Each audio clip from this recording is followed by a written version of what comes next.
ryo sengesho ryanjye. I am certainly happy this Ndishimye morning to cyane muri iki see the gitondo kubona uburyo spiritual uru rusengero inclining ruhagaze of mu this buryo bw'umwuka. tabernacle, and how that the sign out there they're fixing now to build a Kubona new uburyo church. barimo I think kwitegura it's kubaka neat. urusengero rushya nk'uko biri ku cyapa bamanitse hariya hanze. See, if the Lord Jesus Ndatekereza ko bikenewe kandi tarries, reka after turebe we're gone, ibikurikiraho they'll niba umwami have Yesu children atinze have igihe place to tuzaba go to twaratambutse church, and bazaba bafite we want abana to bacu bazaba earnestly bafite contend aho for bajya the ku faith rusengero that kandi twifuza wherever kurwanira is cyane the faith. kwizera kwahawe abera That's a inshuro good imwe thing. gusa. Dutekereza ko ari ikintu cyiza. Kandi mu gihe narimo ninjira mu kanya gato gashize mu kongera ubuhamya kuri bwinshi bwamaze gutangwa ku bijyanye no gukira indwara mu materaniro make aheruka muri uru rusengero, bukomeje kwisukiranya ku bwinshi ubuhamya ku gukira indwara, ibitangaza byo gukira gukomeye.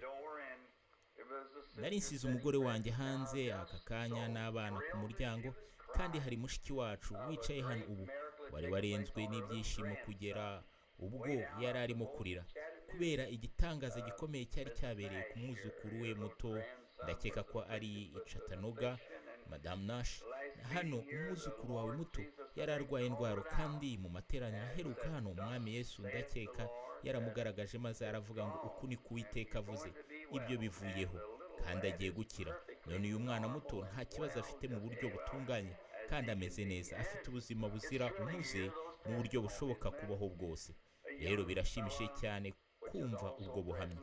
Hanyuma umusore nawe wari uhari yasabiye Madame Scott isengesho, wari umaze kubagwa kandi barabikeneye. Murabona, haramutse nta muntu usabye ko tubasengera, bigaragaza ko igihe cyose urimo ugerageza abantu bakaba bashaka ko ubasengera, noneho ubwo bo baba babikeneye. Murabona, hari igihe biba bibi cyane, kugeza ubu atari bibi cyane ahubwo ari benshi cyane ku buryo ugomba gusimbukira hanze ahantu runaka, ukegeka umutwe wawe kure ukihisha gato kugira ngo ubeho.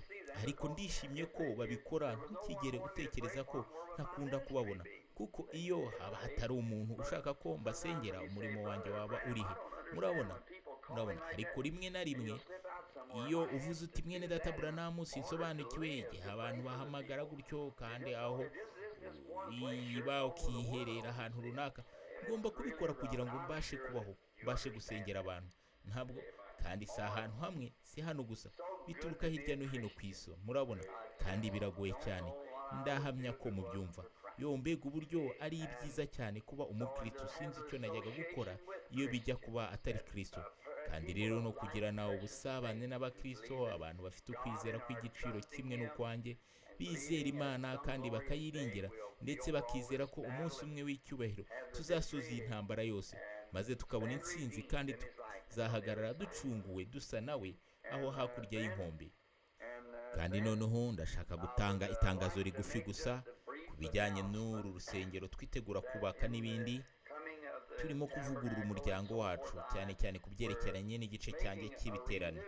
Mu gihe cyose cy'amateraniro kuva jye natangiriye ibi ku ruhande rwo kubwiriza ubutumwa mu myaka myinshi ishize, aho gushingana umuryango n'abandi bantu nakoreshe gusa itsinda ryabo narinzi. Mpereye aho dushinga umuryango kugira ngo ibiterane byanjye byose bikorwe mu izina rya Branham Tabernacle, kandi iryo rishobora gukoreshwa muri Union National Bank in Albany. Hashobora kunyuzwa inkunga zikanyuzwa aho ngaho, kandi izo ntabwo zizasoreshwa. Ndamutse ntabikoze, amafaranga yose yakusanyijwe najyaga kuyasoreshwa iyo ntakoresha Branham Tabernacle mu buryo bw'umuryango.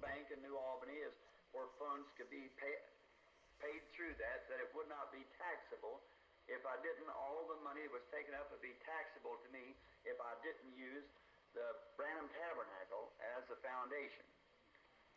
Many of you heard me announce that time after time I had benshi muri mwe mwanyumvise mbitangaza rimwe na rimwe, ngomba kubikora kugira ngo ibyo bikoreke. Hanyuma turimo gushyiraho umuryango mushya ubu, kandi twifuza ko abantu bose bamenya ko nibangahe bigeze bumva ntangaza ibyo, ko ibyishyurwa byose mbicisha muri Branham Tabernacle. Muzamura amaboko yanyu mwese, yego mwese nibyo. Kandi rero nyuma y'amateraniro, niba mubishaka, mfite inyandiko nto aho ngaho, iyo mwebwe mwaza gusinyaho musohotse.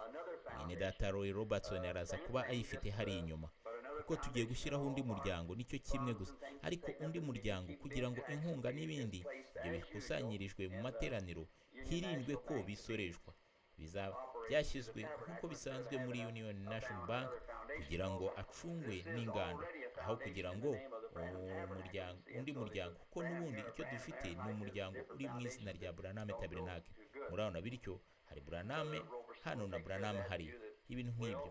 Kandi haramutse hari imiryango itandukanye byaba bitagenda neza uko bikwiriye. Mwene data Robertson arabyitaho, mwebwe ababishaka mugire turaba dusohoka, turaza kubyishimira.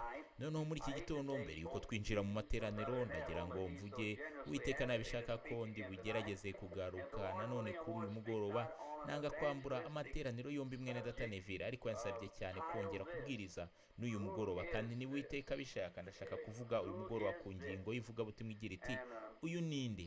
Murabona, uyu ninde. Rero muri iki gitondo ndashaka, nari ndimo ntekereza kuvuga muri iki gitondo ku ngingo y'umunsi mukuru w'ababyeyi, kandi nzi ko iki gicamunsi n'igitondo byose byuzuyemo gahunda z'umunsi mukuru w'ababyeyi. Rero natekereje ko nahuza iki, kuko twifuza gusengera abarwayi ako kanya nyuma y'uko iki gikorwa kirangiye. Kandi nk'uko bisanzwe, twizera ko Imana ari umukiza kandi ikiza abarwayi n'abababaye, kandi nzi ko ibikora, kandi nta gushidikanya na gato, kuko hari ubuhamya bwinshi bwisukiranye. Ibyo turabizi.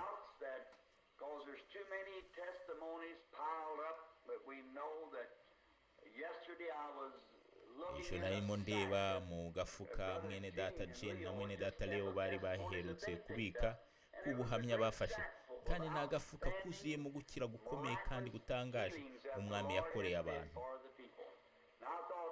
maze ndibwira nti niba ariko bimeze byajyaga kumera bite iyo tuba twarabitse mu buryo bw'inyandiko ibyabaye byose.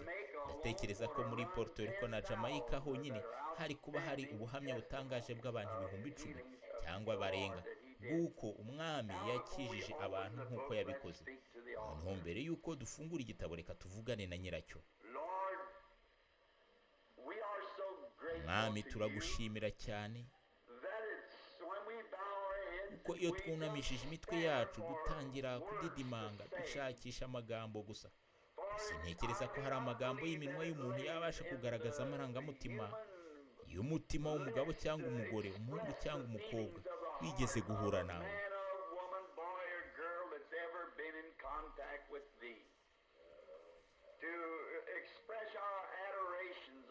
Kugira ngo tukugaragarize ukuramya kwacu n'uburyo tugukunda, n'icyo usobanuye kuri twe. Byadutandukanyije n'icyaha kandi byadutandukanyije n'isi, kandi buduha ikintu cy'iteka ndetse cy'umugisha. Kandi ntidushobora kubona amagambo ahagije. Uko byavuzwe n'umugabo w'umunyacyubahiro mu byumweru bike bishize ko yashoboraga kuvuga neza mu ndimi zigera ku 9 zitandukanye, akaba ubu afite umwanya w'umujyanama wa perezida wacu mwiza Dwight Eisenhower. Nubwo yashaka kuvuga neza indimi 9, yavuze neza ko igihe yakiraga umwuka wera yagerageje buri bwose muri zo 9, ariko nta magambo yashoboraga kubona, nta kintu na kimwe yashoboraga kuvuga. Bityo wamuhaye ururimi rushya rwo kuvugamo agushimira. Kandi natwe turabyumva dutyo mwami, ko mu gihe ubu buzima buzarangira wenda tuzavuga mu rundi rurimi rwose, kugira ngo dushobore kugaragaza icyo dutekereza kuri wowe.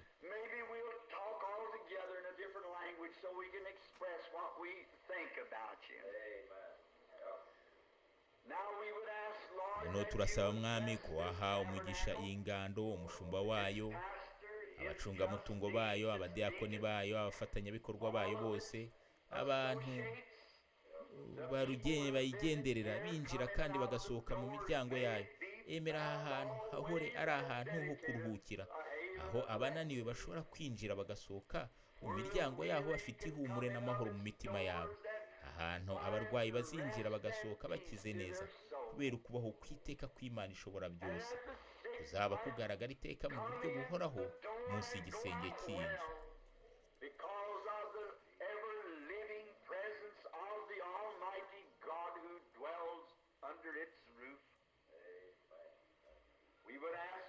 turagusaba mwami ko muri iyi gahunda iri imbere irimo gushingwa ubu wahura n'urwego rw'ubuyobozi ndetse ugahura na bose, kandi niba bikunogeye ko hazakomeza kubaho ukwibukwa kw'isengesho ryasengewe muri iki kidendezi cya kera mu murima w'ibyatsi, umunsi umwe ko ubu wahindutse itara, ahantu ho kuruhukira ku bananiwe kubera igisubizo cy'iryo sengesho.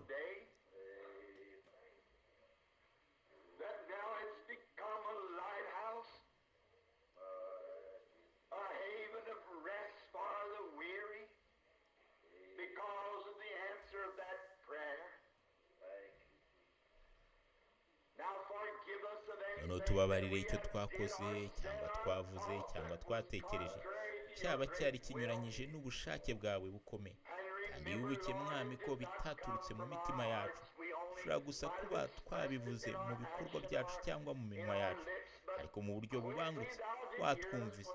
Igihe tubonye ko twibeshye tuba twiteguye kwihana, kandi ntidushaka kugundira mu mitima yacu gukiranirwa, kuko tuzi neza ko Imana itasubiza amasengesho yacu, ahubwo tuzatura amakosa yacu buri gihe.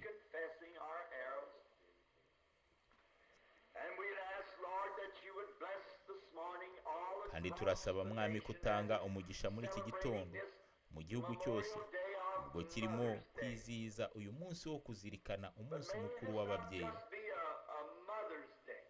Ariko ntibibe gusa umunsi w'umubyeyi, reka buri munsi ube gutyo.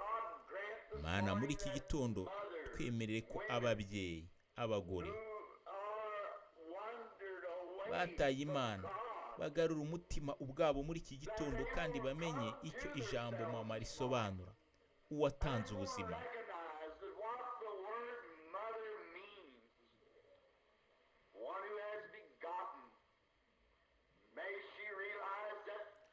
Reka amenye ko urubyaro rwaturutse mu bumwe bwe n'umugabo we rwabaye amabuye y'agaciro yera Imana yashyize mu biganza bye ngo ayiteho.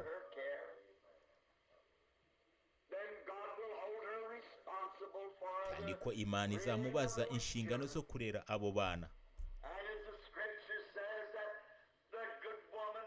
Kandi nk'uko ibyanditswe bivuga ibyo, yuko umugore mwiza nyina w'abana, icyo nicyo ari cyo, abana be bazamwita uhiriwe. Mwami, iyo tubona uburyo uyu munsi barimo kujya kure cyane ibyanditswe byera kandi bakitwara nk'inyamaswa, turagusaba Mana ko uza kuduha ububyutse busa n'ubwa kera buzabasubiza aho bagomba kuba bahagaze. Mwami, ntabwo twakwibagirwa kugushimira kubw'ababyeyi nyakuri, kuko tuzi ko uyu munsi hari abo dufite, ababyeyi nyakuri kandi bukuri. Mana, baha umugisha n'ubutunzi bukomeye kuri twe, kandi turagusabye ngo ukomeze kubana nabo mwami, kandi bagire ubuzima bwiza, kandi babone imbuto zo mu nda zabo zikorera Imana.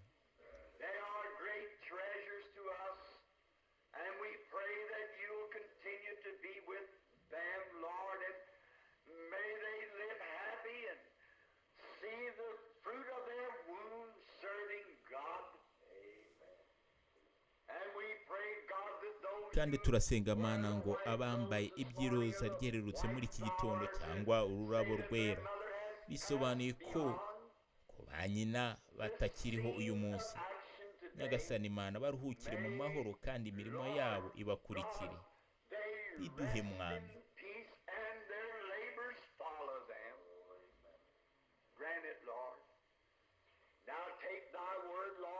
None ufata ijambo ryawe mwami, uvugisha abantu, ubahumurize, kuko ariyo mpamvu twateraniye hano, kugira ngo twumve ko uriho, twumve ijambo ryawe kandi duhabwe umugisha, kandi tuve hano tubaye abagabo n'abagore beza, abahungu n'abakobwa kurusha uko twari turi igihe twinjiraga. Turabigusabye mu izina rya Yesu, Mwana w'Imana. Amen.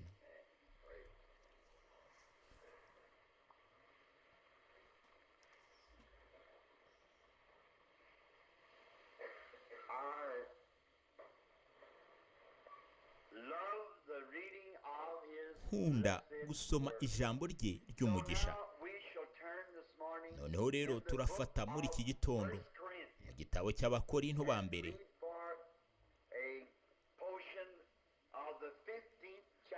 dusome agace k'igice cya 15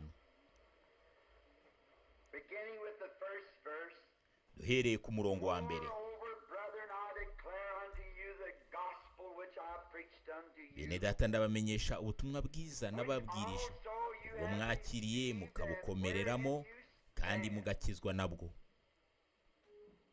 by which also you niba are mubukomeza saved, nk'uko nabubabwirije. if you keep in memory that I preached unto you, unless you have believed in vain. keretse mwaba mwizereye ubusa. For I delivered unto you first of all muzi ko nabanje kubaha ibyo nanjye nahawe kumenya, yuko Kristo yapfiriye ibyaha byacu uko byari byaranditswe, according to the scriptures, and that he was buried, and that he rose again the third day agahambwa akazuka ku munsi wa gatatu nk'uko byari byaranditswe nanone. You might say, Brother Branham, that's rather an ushobora unusual kuvuga uti mwene data Branham, icyo Mother's ni icyanditse Day. kidasanzwe ku birebana n'ubutumwa bw'umunsi mukuru Well, that's true. w'umubyeyi. Nibyo But koko, you know, ariko God's urabizi unusual. Imana ni idasanzwe kandi ikora ibintu mu buryo And he budasanzwe. does things in an unusual way. And I think the thoughts of mother, kandi ibera ibitekerezo bindimo ku mubyeyi and I w'umumama, have one this kandi morning mfite by amahirwe the ko grace of uwanjye God tukiri kumwe still muri iki gitondo. here on earth with ubwo us. buntu bw'Imana aracyari hano ku isi, And I'm grateful for mother. kandi ndashimira Imana ku bwa mama. ariko ubwo kuba turi buze kugira ubu amateraniro yo gusengera abarwayi, kandi nkaba ntazi niba ndi bugaruke kuri uyu mugoroba, nari natekereje ko wenda twabishushanya mu bundi buryo.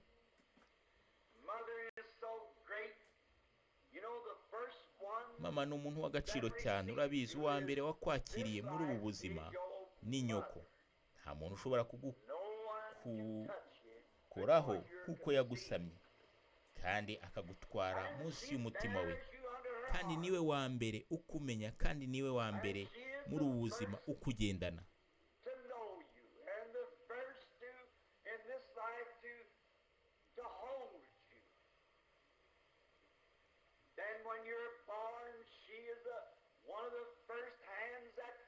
hanyuma iyo uvutse, ni umwe mu maboko ya mbere agukoraho kandi agahanagura amarira mu maso yawe.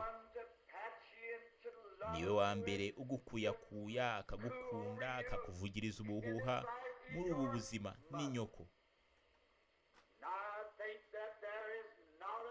none ndatekereza ko nta cyubahiro gihagije twabona twaha umubyeyi.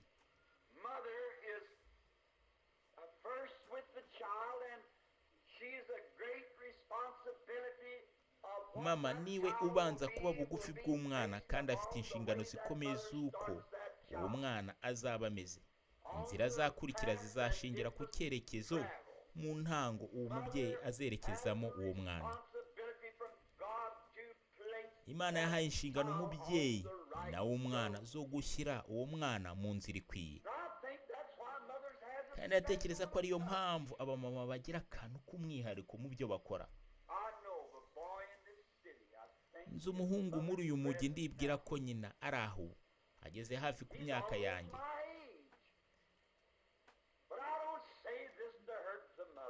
ariko simvuga ibi kugira ngo nkomeretse nyina, kuko afite ububabare buhagije mu bw'abamama bose.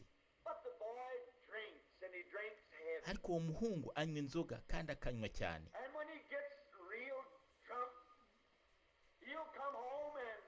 kandi iyo amaze gusinda cyane arataha agasimbukira ku buriri bwa nyina akamuhobera, kandi afite abuzukuru. ariko hari ikintu kiba mu gukorwaho na mama, bisa nkaho bikujyana ahandi hantu kurusha ikindi kintu cyose gishobora kugukoraho. ni ukuvuga muri ubu buzima mu buryo bwa kimuntu.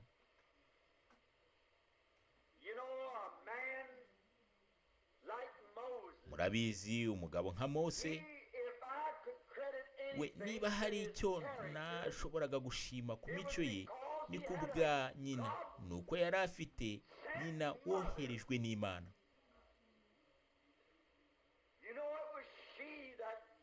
murabizi ko ari we wasenze Yokebedi, kandi yari yarifuje uyu mwana, kandi ubwo yavugaga niwe wamuvugirije ubuhuha, aramukuyakuya, amuhobera, amubohera akato, maze akamushyirira mu bihuru. Ubwo umutima we wari ubabaye cyane, uruhinja rwe ruto rwonyine, kandi yari umwana muto wakataraboneka mu bari ku isi yose.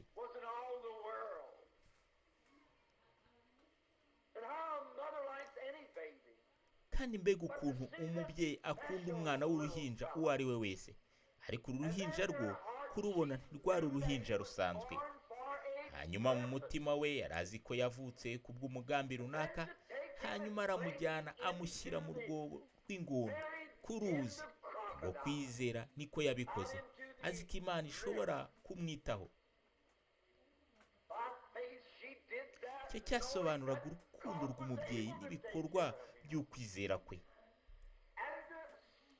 Kuko kwizera kutubakira ku musenyi utumuka w'ibyo ashobora kubona, kwizera gushingira ku rutare rutanyeganyega rw'ijambo ry'Imana ry'iteka. Kuko kwizera uko niko ibyanditswe bivuga ko yabikoze.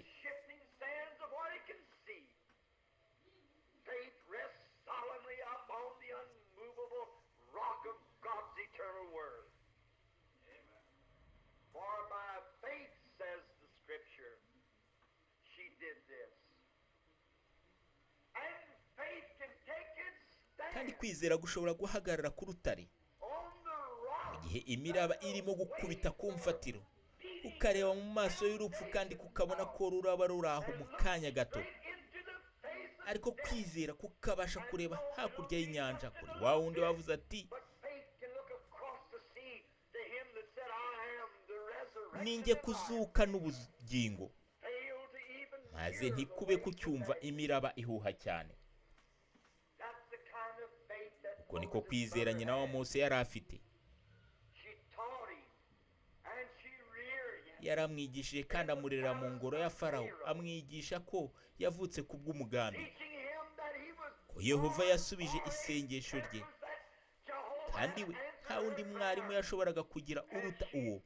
Ibyo nibyo byafashije mu kubaka imico y'icyo Mose yari cyo.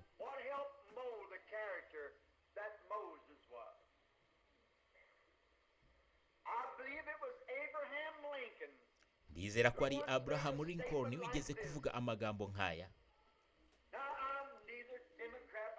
Hano ntabwo ndi umudemokrate cyangwa umurepublika, ndi umukristo gusa. Ntekereza ko ntacyo uruhande rumwe rushobora kwiratana ku rundi, bose baramunzwe.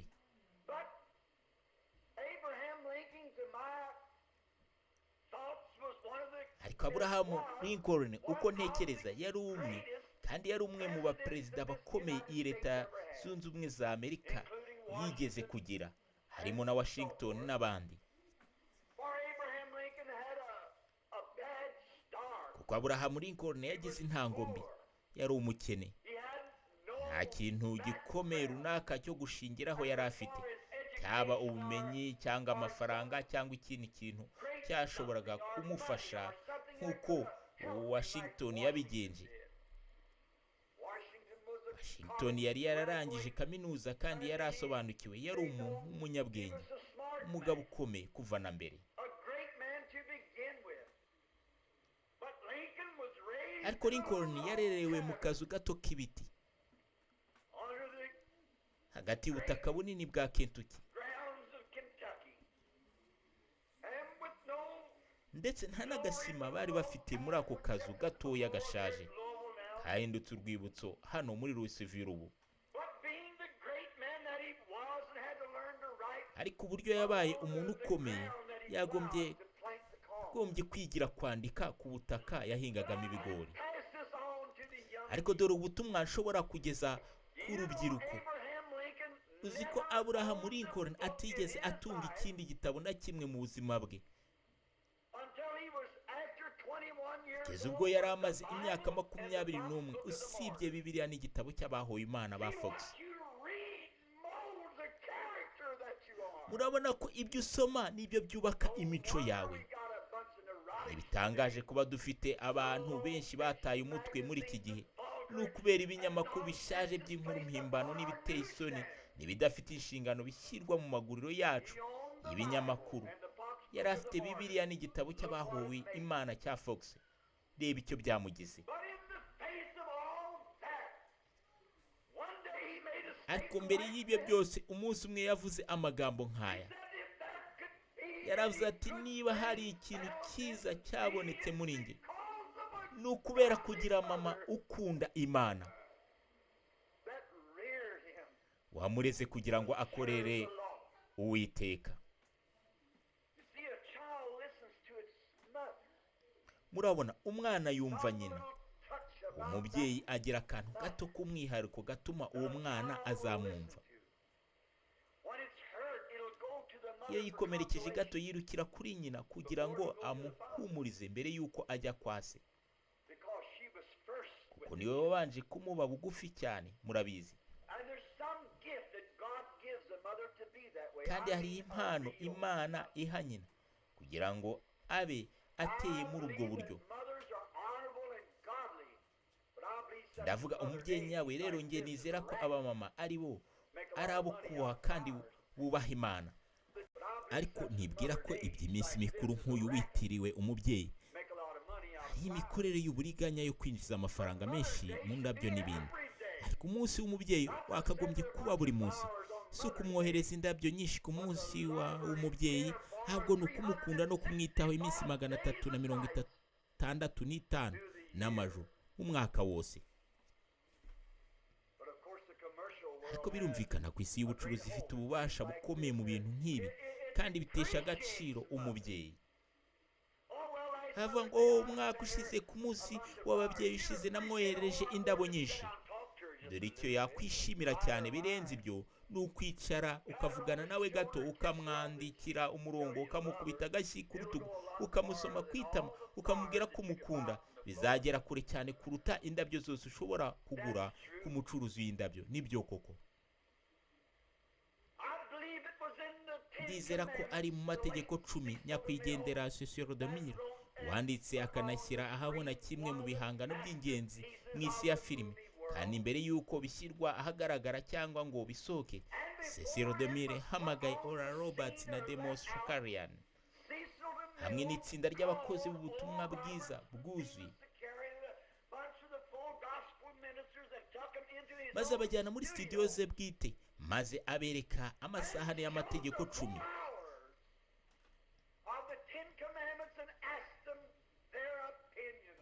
maze ababaza icyo batekereza kuri iyo filime.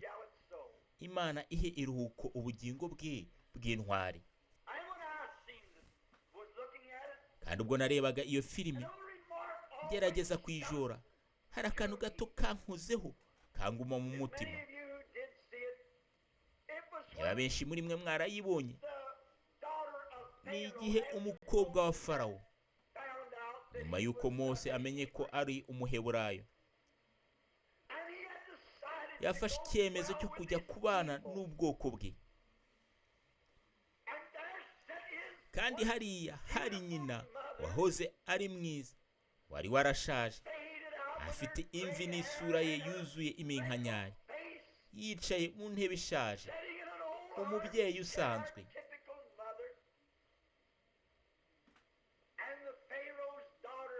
Nuko umukobwa wa Farawo arinjira, Mose arabaza ati ndi umuhungu wande mu by'ukuri? Kandi igihe byamenyekanaga yuko Yokebedi ari we wari nyina nyakuri. Umukobwa wa Farawo afite irangi rye n'ibindi byose byatunganyijwe neza. Yaravuze ati ariko reba, ashobora kuba ari umuhungu wawe koko. Ariko aravuga ngo namuhaye ubutunzi n'icyubahiro, wowe nta kindi washoboraga kumuha uretse inganzo zibumba. Ariko uwo mubyeyi w'imvi ugeze mu zabukuru aravuze ati ariko namuhaye ubuzima. Ibyo bizana itandukaniro rikomeye. Namuhaye ubuzima. Imana yamuhaye ubugingo buhoraho. mbega ukuntu uyu mubyeyi ari ukuri. Hari igihe abantu bakunze kumbwira ngo mu nyigisho zanjye nkunda kenshi gutinda kwizuka, cyane cyane mu gihe cy'ibiterane byanjye by'ivugabutumwa. Kandi muri iki gitondo nasomye icyanditswe cyo mu Bakorinto ba mbere igice cya 15 n'umurongo wa 4 kivuga kwizuka. Ariko murabona uburyo bagaragaza mama muri iki gihe, igihoho cy'indabyo giteretse iruhande rw'umukecuru ushaje kandi udashobora guhaguruka, wenda ufite intege nke, ufite imvi kandi ufite iminkanyari, yicaye mu ntebe. Ibyo bijya gusa n'ibyakwemerwa bihagije nk'ukuri. Ariko ndashaka gufata insanganyamatsiko yanjye no kuguha indi shusho y'uwo mama ari we.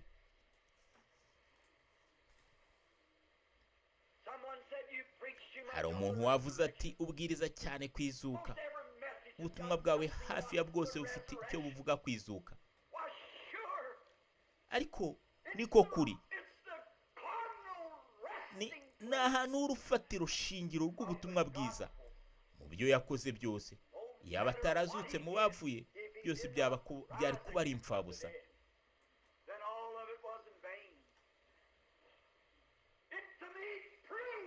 Kuri njye nibyo bihamya ko yari Imana. Ihamiriza buri kintu cyose yavuze, izuka.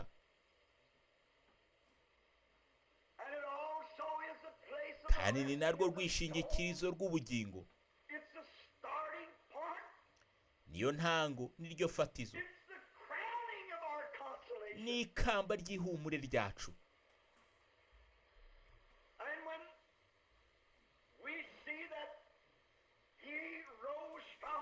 Kandi iyo tubonye ko yazutse mu bapfuye, bidushyira ku rugamba dufite intwaro z'ubutumwa bwiza, kugira ngo dufate umwanya turwane.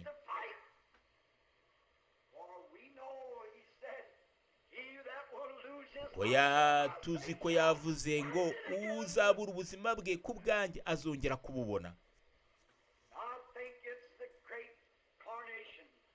Kandi ndatekereza ko izuka ari naryo suhuzwa rihambaye ry'ubutumwa bwiza, n'amasezerano y'Imana ajyana nabwo, n'ihumure rihabwa abayiringira.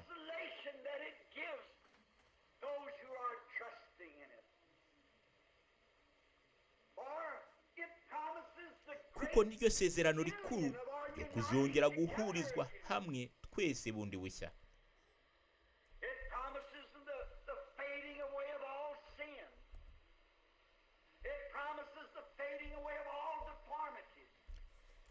Niryo sezerano ryo gutsembwaho kw'icyaha cyose, niryo sezerano ryo gutsembwaho no gushira ku bumuga bwose, imibabaro yose twagize twagombye kwihanganira muri ubu buzima. Niryo sezerano ryo gutsembwaho n'ishira ry'ibintu byose, niryo sezerano ryo gutsembwaho ndetse n'urupfu ruzatakaza imbaraga zarwo, kandi tuzazuka dusa na Yesu. Rero uko mbibona, izuka niryo sezerano rikomeye mu masezerano yose yo mu byanditswe byera. Niryo ryabishyizeho ikimenyetso byose uko byakabaye. Igihe cya Pasika ishize nabwirije kuri ibi bintu 5 bikurikira: mu kubaho we yarankunze, mu gupfa yarankijije, mu guhambwa yajyanye ibyaha byanjye kure cyane, ariko mu kuzuka yarantsindishirize ku buntu by'iteka ryose. Nguwo umunsi kuri njye, umunsi mukuru uhatse indi minsi, no kureba icyo iryo zuka rizaba risobanuye kuri twe twese mu gihe ubu turimo dukora kandi dutegereje uwo munsi w'umugisha, umunsi usumba indi minsi myiza. Biduha isezerano ko umunsi umwe aba babyeyi bakuze, bafite intege nke, bafite imvi kandi bacitse intege bazahinduka.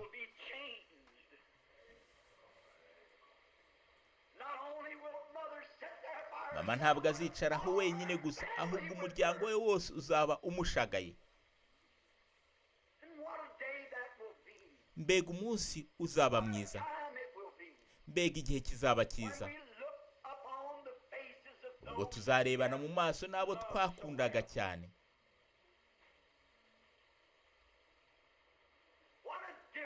Mbega itandukaniro riri muri icyo gitondo, ubwo tuzareba abakunzi bacu akanareba uko bazaba bameze icyo gihe. Imibabaro yose izakurwaho, ibimenyetso byose by'imibabaro bizaba byashize.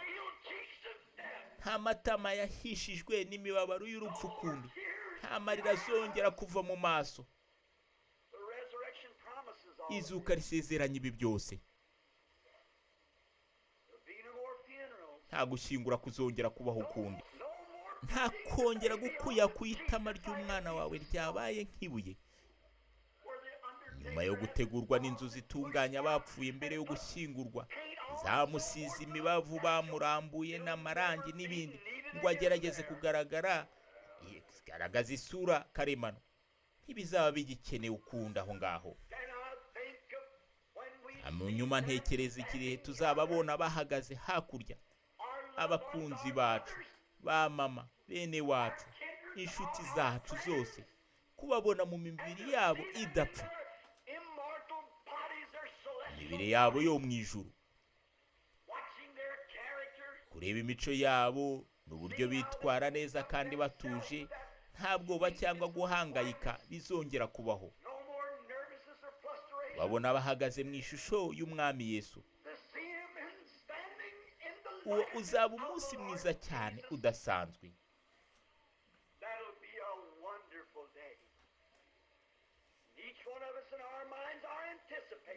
Kandi buri wese muri twe mu bitekerezo byacu ategereje kandi yifuza icyo gihe cyo guhumurizwa.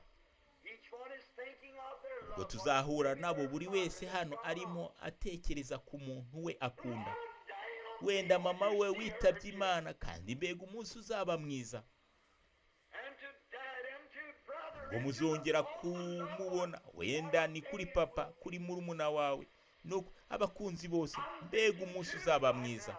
Nanjye ndimo ndatekereza ubu ngubu, ndimo ndatekereza ku muryango wanjye, uko bizamera kuri njye kuri uwo munsi.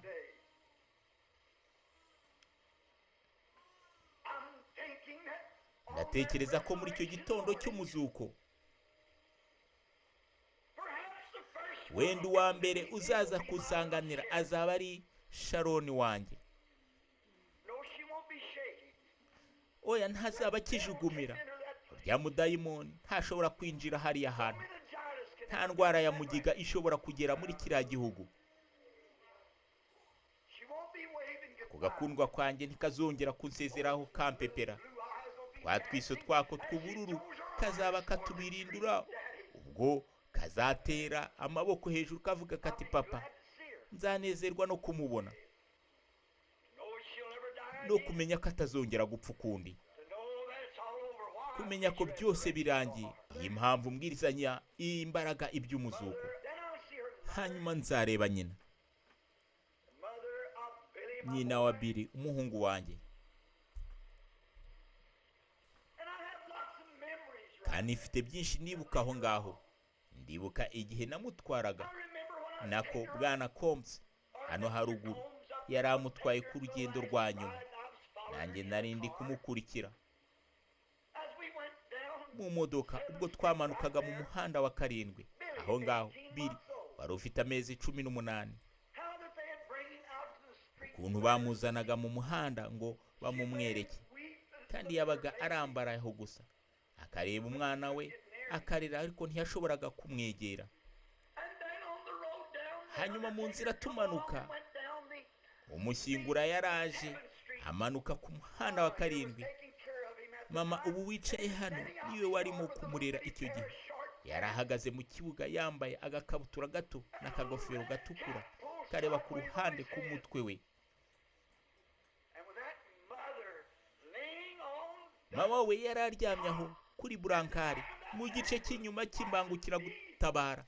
Yaranyitegereje ubwo yabonaga umwana we ahagaze mu kibuga, azi ko ari rwo rugendo rwa nyuma. Yeguka kuri iyo ngobyi y'abarwayi arataka, maze azamura amaboko yari yahindutse nk'amagufa kugira ngo ahobere umwana we mu kibuga, ariko ntiyashoboraga kumufata.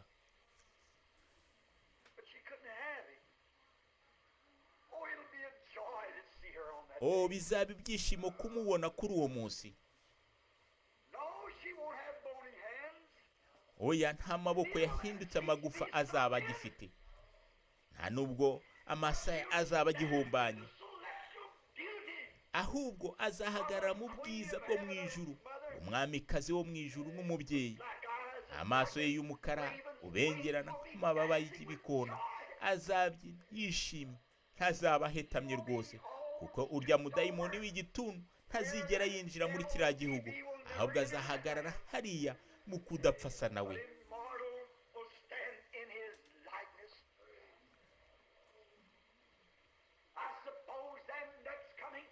Ndatekereza ko ukurikiraho mu kuza guhura nanjye azaba ari Edward twahembaga hafi. Yari uwa mbere ungwa mu ntege mu ruhererekane runini rw'ibice 9, uruhererekane rw'umuryango wa Branham. Niwe pfundo rya mbere ryabanje gucika muri urwo ruhererekane. Wari iruhande rwanjye. Nzabona Edward aje yiruka ansanganira hondi. Yapfuye akiri umuhungu ufite imyaka 19, kandi ubwo nzamufata ukuboko. Ndizera ko tuzagira ibintu byinshi byo kuganiraho by'ubwana, kuko twari inshuti, twasiganaga. Yanyemereraga kwambara imyenda ye n'ibindi nk'uko abavandimwe nyakuri babigenza. Bizaba bishimishije kongera kumubona. Kandi nzamwumva avuga ikintu nk'iki ati, ese ubutumwa bwanjye bwakugezeho Bill? Wakoraga mu rwuri rw'inka igihe navaga kuri iyi si, ariko ndi mu bitaro nohereje ubutumwa ngo mubwire Bill ko byose bimeze neza. Nzanezerwa kuvuga ngo yego, narabyumvise, ndi mu rwuri. Hanyuma ndatekereza ko hazakurikiraho data, niyo wabaye irindi pfundo ryakurikiyeho mu kuvaho. Kandi oya, ndatekereza ko Charles ari we wakurikiyeho, murumuna we. Yagize impanuka y'imodoka akiri umwana muto. Yahoraga acumbagira ukuguru kwe kw'iburyo mu gihe yagendaga. Ariko murabizi, nimubona ntazaba agikurura ukuguru. Byose bizashiraho, azaba ahagaze mukuru w'abagirana ku bwiza bwa gisore. Kandi azavugana nanjye ikintu nk'iki arimo yisekera.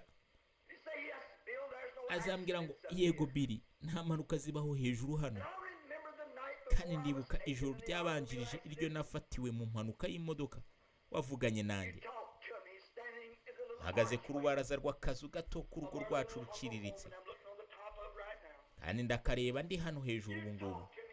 Wavuganye nanjye ibyerekeye umwami amasaha make mbere y'uko ngenda, kandi wari ku ruhimbi ubwiriza ubwo navaga ku isi. Hanyuma hazaza papa. Ndamubona. Ubwo yankubise inkoni nyinshi, zose nari nzikwiriye. Ariko uwo munsi nzabona urya musatsi w'umukara umeze nk'umuzunguruko, utangaje kurusha mbere hose. Kuri uwo munsi kandi azandeba maze avuga ati, mwana wanjye, urabizi papa ntazongera guhaguruka ku meza hano ashonje ngo abise abana be barye,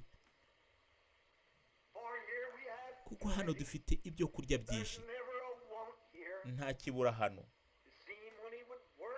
Kumubona igihe yakoraga kandi agahembwa amasenti 50 cyangwa 75 ku munsi, hanyuma agahaguruka ku meza atariye kugira ngo abana barye, agasubira ku kazi. Kandi yarakoraga cyane kugeza ubwo izuba ryatwikaga umugongo, ishati igafatana nawe, maze mama akayimuvanamo agombye kuyikata akoresheje umukasi. Nzamwumva avuga ikintu nk'iki ati, Bill, uribuka rya joro wowe na mwene data George mwazaga ku nsengero ubwo nari ngiye? Urabizi nabwiye mama ko hari abamarayika 2 b'abazungu bahagaze ku buriri, n'umumarayika utukura ku kirenge, kandi umumarayika utukura yarimo kugerageza kunjyana, ariko umumarayika w'umweru yarahagaze hagati. Amaherezo banjyanye mu rugo. Hanyuma kandi wakurikiye mu mapfundo kugenda, cyangwa wamaze kugenda, hazaza Howard. Nzabona Howard twazengurukanye igihugu cyose, ahantu hose. yari inshuti yanjye cyane. Yari yarahamagariwe kuba umupasiteri umurukomeye, ariko abo yakoranaga nabo baramubuza. Ikiganiro cya nyuma nagiranye nawe yaravuze ati ningenda Billy. Namubonye agenda mwiyerekwa imyaka 4 mbere yuko agenda. Namubwiye ko nabonye papa ashyira ikimenyetso kumva ye, maze mubwira ko ari we wagombaga gukurikiraho. Arakomeza ati hari ikintu kimwe ashaka ko unkorera. Yaravuze ati nangije ubuzima bwanjye mu kajagari, narashatse n'ibindi byose sinzi ibyabaye. Naravuze nti se uramwizera Howard? Yaravuze ati nge nibingize byose ndamwizeye. Mu minsi 2 cyangwa 3 mbere yuko agenda, yiyunze n'Imana imbere ya mwene data Neville n'abandi baraho, maze aravuga ati hari ikintu kimwe nshaka ko ukora. Ningenda Billy, uzabansabire bazandirimbire indirimbo ivuga ngo azabisobanukirwa, avuga ati wakoze neza. Ndizera ko mbere yo guha Howard ikiganza nzamwumva ahagaze andeba, maze avuge ngo Billy yarabisobanukiwe. Nyuma y'ibyo hazakurikiraho mwene data Seward, mwene data Frank Broy, mwene data George Deark. Izuka risobanuye byinshi kuri nge. Negereje iyo saa ikomeye yo kwimikwa, hanyuma umucyo uzatangira gukwirakwira. Nibwo tuzamenya uko tuzwi, tuzasobanukirwa, kandi tuzibuka abantu twari tuziranye n'abandi bari hariya. Kandi benshi hazaba hari benshi tutakekaga ko bazaba bahari, kuko urabizi ni muri icyo gihe nibwo nizera ko umugati twajugunye abantu byayobeye uzatugarukira kuri uwo munsi. Nibwo tuzabona umusaruro ubuhamya bwacu bwagize ku bantu tutasobanukiwe uko babwakiri bashobora kuzaba bahari. Mbega umunsi uzaba mwiza. Hanyuma nanone imbuto twabibye tutanatekerezaga ko hari icyo zari kwera, ariko dore ngizo zabyaye imbuto z'agaciro, kandi tuzazibona kuri uwo munsi. Abakunzi n'abavandimwe baturwanyaga, kandi ndatekereza ku bihumbi nabonye bahindukiye. Yego barahari, za miliyoni bagenda n'umurimo wabo kandi barakomeje. Bizasaba ibirenze umuzuko gusa, bizasaba iteka ryose kugira ngo ngende mpiture nkore mu biganza by'abantu kandi menye ibintu ntazi ubu. Hazaba hari abamama b'imvi bakuze bambariye izo ndabyo z'umweru uyu munsi. Bazongera bababone kandi barabagirana ubwiza beza. Ntibazaba bagihagarariwe n'igihoho cy'indabyo cyangwa ishusho y'umuntu w'imvu ushaje, ahubwo mu ishusho n'ubwiza byo kuzuka. Bazahagarara mu ishusho ya Kristo, imibiri yabo yo mu ijuru, bakiri bato kandi beza iteka ryose. Nibyo koko, uwo ni umunsi mukuru w'umubyeyi ntegereje. Uwo ni wo kwimikwa, si ikamba ku gatambaro, ahubwo ni ukwimikwa k'ubugingo, kuko Imana izaba yaramuhinduye.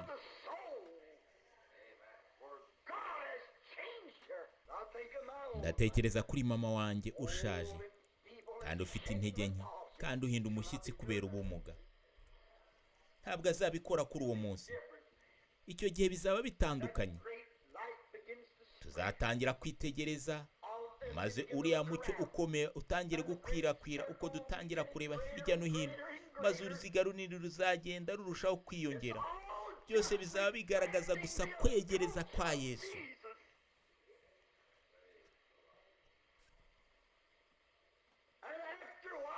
Kandi nyuma y'igihe gito, nk'uko indirimbo yabivuze ngo, kandi amaherezo nzabona Yesu.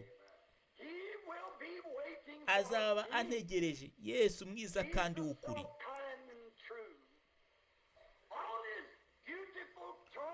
Ku ntebe nziza azanyakira mu rugo. Nyuma y'uko uyu munsi urangiye, hanyuma nitumubona, kandi ntituzaba tukiri uko turi ubu. Tuzamenya uburyo bwo kumukunda cyane. Ntituzahagarara inyuma dusa n'abafite ubwoba, kuko tuzasa nawe. Twe azaba ari mwene wacu kurusha uko ari ubu. Tuzamusobanukirwa neza kuko turi kure cyane mu mibiri ipfa. Icyo gihe tuzagira umubiri umeze nk'umubiri we w'icyubahiro. Tuzamenya uko tumusenga, kandi nitubona icyo kubaho kwe kwadukoreye, kuduhindura, kutuvana ku busaza tukaba abasore, abafite ubumuga bose bagororotse, tuzasobanukirwa impamvu imbaraga ze zadukijije. Ibibazo byari biri mu bitekerezo byacu azashobora kubikora ate? Ibi byagenda bite? Mu buryo bumwe, mu buryo bw'amayobera, byose bizashira. Amapfundo yarahambiriwe inyuma y'ibitekerezo byacu. Ese bizabi byashoboka bite? Mu buryo bumwe cyangwa ubundi, intoki z'icyubahiro zizapfundura, zifundura ayo mapfundo, maze byose bizashira bibikamba rimwe rinini ry'urukundo. Hanyuma tuzamubona, noneho tuzamera nkawe, noneho tuzamuramya, noneho tuzareba umubyeyi watwibarutse nk'uko Imana imushaka.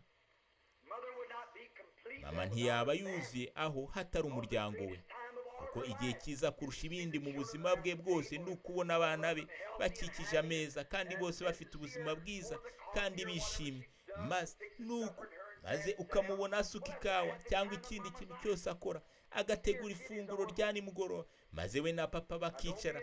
Erega icyo nicyo gihe gishimishije mu buzima bwa mama, kubona abana be bose bari mu rugo. Noneho ntugacikwe, ntuzacikwe n'uwo munsi.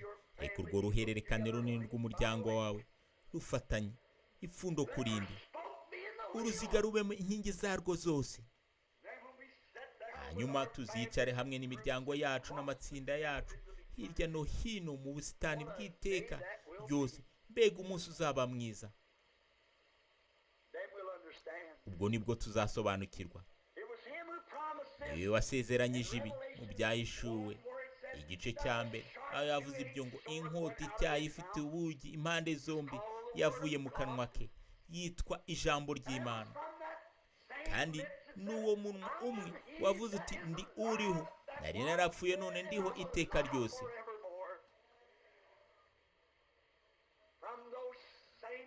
Muri uwo munwa umwe, mu butumwa bwiza bwa Yohana igice cya 6:30 havuga ibi hati, nta n'umwe nzatakaza, ahubwo nzabazura mu minsi y'imperuka.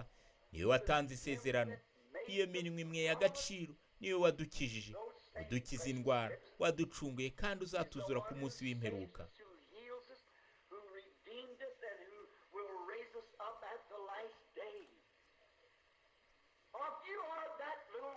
Niba uri iryo pfundo rito ry'intege nke ryazanye icyuho muri iyi gahunda ikomeye yo kuzahurira hamwe k'umuryango kuri uwo munsi, Imana yo mu ijuru muri iki gitondo mu buryo bw'ubwiru ipfundura ayo mapfundo mato ahambiriye mu bitekerezo byawe, kandi guhishurira urukundo igukunda, kandi uze kuyikorera neza.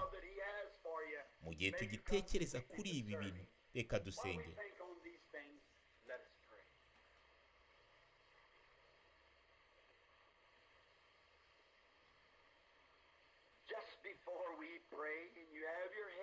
Mbere gato yuko dusenga kandi mucyubitse imitwe yanyu, ngiye kubasaba, ese kuri uyu munsi w'umubyeyi mwifuza kongera kumwiyegurira bundi bushya? Mutegereje uwo muzuko, ese mwazamura ibiganza byanyu mu gihe buri wese? Imana ibaha umugisha. Ese haba hari umunyabyaha uri hano ubu wavuga ati, Mana yanjye, sindashyiraho uwo muyoboro, ndi utazahaboneka, utazaba hari igihe mama azaba agiye kuraranganya amaso asakisha hirya no hino mu bwiza. Sinzaba mpari kuko ntariyuzuza n'Imana, nta byiringiro by'ubugingo buhoraho mfite muri njye, ariko uyu munsi ndashaka kubikora. Ese wazamura ikiganza cyawe ukavuga uti, nsengera mwene data Branham muri uyu mwanya, ndashaka kwibukwa mu isengesho, kuko mfite abakunzi banjye hakurya y'inyanja, inyanja y'ubugingo, kandi ndashaka guhura nabo. Zamura ikiganza cyawe. Cyangwa umuntu wasubiye inyuma kandi yifuza kugaruka kuri uyu munsi akavuga ati, Mwami, nongeye kukwiyegurira wowe, ngiye kuvugurura isezerano ryanjye nawe. Wazamura ikiganza cyawe. Data mwiza wo mu ijuru, uko bikeye bigenda birushaho kwegera. Uyu munsi uzatuma umunsi umwe wegereza icyo gikorwa gikomeye, kandi twagiye duhatirwa buri mwaka kubona ibi bigaragazwa. Uko abantu bajyaga bajya i Yerusalemu ku munsi wa Pantekote kubwo gusukura ihema n'ubuturo bwera no gutanga igitambo cy'ibyaha, buri mwaka bibutswaga igihe uwo mwana w'intama yapfaga, ko hazabaho igihe umwana w'intama w'Imana azapfa kugira ngo abatandukanye n'icyaha.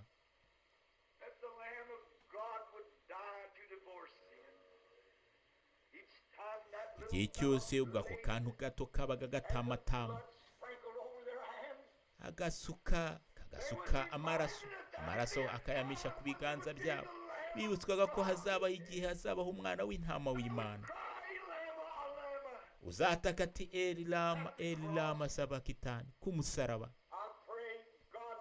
Ndasenga Mana, mu gihe tureba uyu munsi kandi tukabona ko mu byumweru bike bishize mbere yo kujya mu murimo wawe muri California, iyi Indiana yari yambaye ubusa kandi ipfuye, ndetse nta buzima bwari buhari, niko yagaragaraga. Indabo zapfuye mu mpeshyi ishize, amababi yari yavuye ku biti, kandi ubuzima bwari mu biti bwari bwageze mu mizi, kandi byose byari byapfuye. Ariko haje kubaho igihe izuba ryatangiye kuva mu buryo butandukanye. Irya zuba rimwe ryavaga mu gihe cy'ubukonje n'imbeho, ariko ikirere cyari cyahindutse kandi riva mu buryo butandukanye. Kandi kubera urumuri rw'izuba hamwe n'ikirere, ubuzima bwarongeye buravuka hose, amababi agaruka ku biti. Ubuzima bwari bwaravuye ku kibabi, ikibabi kiragwa, ariko ubuzima bwagiye mu butaka bwagarutse mu bwiza bushya, mu bwiza bw'ubuto. Indabyo zari zararetse impumuro yazo zari zararetse ubwiza bwazo burabagirana, maze zigwa mu butaka, zaravutse zongera guturika mu buto bwazo, zifite impumuro nshya. Ni iki twibutswa Mwami muri aya masaha? Nuko isi ihinduka iva mu butayu bwijimye kandi butuje, igahindukamo paradizo nziza. Inzuki n'inyoni bikaririmba, byose binezerewe, n'ibiti bitera kwishima mu miyaga y'umuyaga ushyushye wo mu mpeshyi. Ubushyuhe n'ibyishimo byagarutse ku isi nanone, kubera izuba. SUN. Ariko umunsi umwe umwana SON azaza afite gukiza mu mababa ye, kandi ubwo buzima buto bwihishe nk'amatembabuzi mu giti, mu butaka, ubuzima buri mu mbuto y'indabyo, buzayibyaza ubushya bundi bushya butazigera bushira. Mbega ukuntu tugushimira kubw'ibi. Kandi hari amaboko menshi cyane yazamutse muri iki gitondo, kuko bazi ko hari hirya y'inyegamo hari ikintu. Bifuza kubona mama, bifuza kubona abakunzi babo n'abo baziranye, no kumenya aya mabanga yose, uko bageze hariya, uko ibihe byagiye bisimburana, byose bihishe inyuma y'inyegamo. Kandi umunsi umwe uzaza, none bazamuye amaboko yabo, bo barashaka guhamirizwa Mwami, bari kongera kwivugurura. Nanjye nuko noneho dufashe Mwami, vugurura ukwizera kwacu n'imbaraga zacu. Kandi uko twumva kwegereza ku Mwami, kandi mu myaka 40 ishize havutse Pantekote nshya ku isi, nk'uko utangira guhishura ibintu. Kandi hano turi ku kimenyetso cya nyuma mbere gato yo kuza. Tuzi ko kwegereza ku Mwami kuri hafi, kandi turabona abarwayi bakira indwara zabo. Hari hashize imyaka 2000, ibi ari ubwiru mu maso y'isi kuva ku ntumwa, ariko hano hari byongeye kugaragara nanone. Abahanuzi bongeye guhagurutswa, abamarayika barigaragaza, ibimenyetso n'ibitangaza. Niki izuka riri hafi, umwana SON araje. Duhe kwitegura mwami, reka twakira amasezerano yose y'Imana. Twe gutekereza kuri aya mapfundo mato yakusanyijwe n'ubumenyi n'ubushakashatsi n'ibindi bivuga ko bidashoboka kubaho. Reka atangire gupfundurwa muri iki gitondo n'ibintu bidapfa. Ubwo arimo arangurura mu magambo ya Bibiliya y'Imana igikoresho gikozwe neza kugira ngo aririmbe injyana. Ndi umwe wari warapfuye kandi ndiho iteka ryose.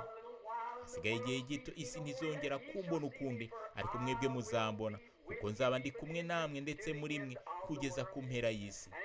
Kandi bizaza mu minsi y'imperuka, niko Imana ivuga, nzasuka umwuka wanjye ku bantu bose. Ibimenyetso n'ibitangaza, abasaza bazarota inzozi n'abasore bazabona iyerekwa. Ikimenyetso cy'imvura y'umuhindo ni igihe cy'imperuka. Reka bigaragare muri twe muri iki gitondo mwami, kandi reka kwizera kwacu gushikame, kuko tubisabye mu izina rya Yesu.